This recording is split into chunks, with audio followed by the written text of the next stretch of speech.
Guinness சாதனை படைத்த காவலருக்கு Theni SP அலுவலகத்தில் 19ஆம் தேதி மாலை 4 மணி அளவில் எஸ்பி நேரில் பாராட்டு தெரிவித்தார். தேனி மாவட்டம் கூடலூரைச் சேர்ந்த சிவசங்கர பாண்டியன் புதுடெல்லியில் தமிழ்நாடு சிறப்பு காவல் படை 8ஆம் பிரிவில் பணியாற்றி வருகிறார். ஒவ்வொரு காலிலும் 500 கிராம் மணல் பையை கட்டிக்கொண்டு 1 நிமிடத்தில் குருடாக அதிகபட்ச ஜாகர் ஸ்கிப்ஸ் செய்தல் என்ற ஸ்கிப்பிங் பிரிவில் கின்னஸ் சாதனை படைத்துள்ளார்.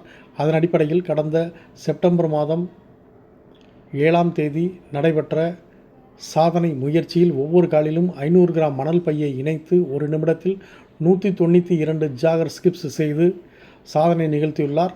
இதனைத் தொடர்ந்து அவரை பாராட்டி தேனி மாவட்ட காவல் கண்காணிப்பாளர் ஸ்னேகப்பிரியா நேரில் அழைத்து தனது வாழ்த்துக்களையும் பாராட்டினையும் தெரிவித்தார்.